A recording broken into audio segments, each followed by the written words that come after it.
like this. When we run an oval, these guys don't shift gears. They will be in first gear 7 different times on this racetrack. First gear, that means good passing zone, correct? Exactly. That's exactly what that means. So 20 turns, 3.4 miles here at Circuit of the Americas. And this is going to be fun to watch. As you talked about, some of these guys, they grew up doing this, turning left and right.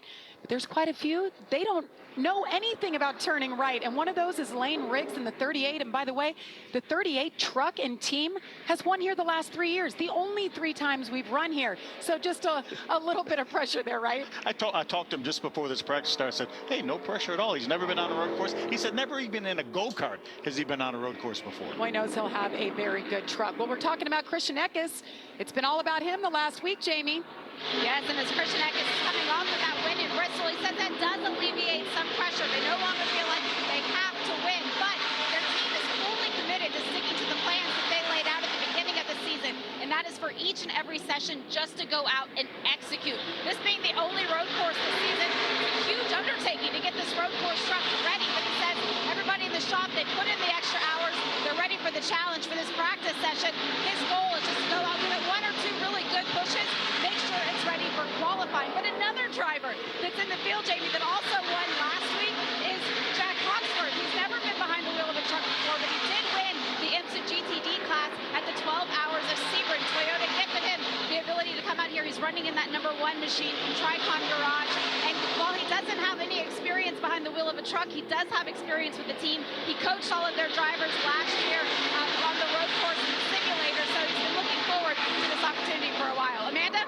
Jamie, we're going to be talking about Connor Zilic this weekend as well. You talk about the 12 Hours of Sebring. Connor Zilic also had a win at the LMP2 at the 24 Hours of Rolex. He's in the #7 this weekend, making his truck's debut. There will be a lot of eyes on him as he's a developmental driver for Trackhouse, but I want to move to the only Cup driver that's in the field this weekend, and that is Ross Chastain. He put that truck on the pole here last year, but there were issues in the race with the fuel pump that we actually saw crew guys in the bed of the truck working on it. He would get a top 5 finish, but talking to Ross about just how special Cota is to him. It was the place of his first Cup win.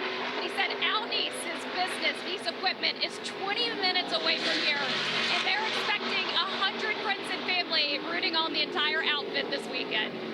Could be a great day for them. Good to see Ross Chastain in the field, and obviously he runs every Sunday. He comes back because he just loves this team, and he loves to get it behind the wheel of a truck, especially when it comes to a road course. It's some valuable time. And this Alan East team put him on the map. I mean, he became a winner in the Truck Series, raced for a championship, and then went on from there.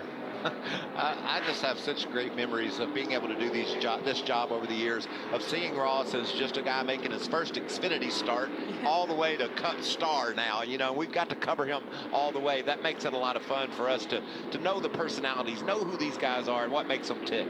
Michael, we saw the first ever watermelon smash here at Cota a couple years ago when, as Amanda mentioned, it was his first career Cup win. So that was a big moment for him, and obviously he's a hot shoe when it comes to road course racing. Checking out our scoring pylon on the left of the screen, you can see Connor Zilic. He's already making his presence known here. I have a lot of anticipation for what this young man's going to be able to do. He won Daytona and Sebring. I was fortunate enough to be able to race a Ferrari at both of those places. I know how tough those drivers are, and certainly a teenager doing what he's doing is something that's special. And he does not qualify for the guys that haven't been on road courses in a long time. Right. It's something different for them. He's the opposite of that. 17 years old from Mooresville, North Carolina. Obviously, Justin Marks, owner of Trackhouse, he sees something in this young man. He's developing him. They're getting him some valuable seat time, making his first career start in a truck, and already, as you mentioned, second on the board behind Corey Heim. You see him, nice pass there, sets up the 17. Taylor Gray's another one to watch. Who is no slouch on a road Right. course. He was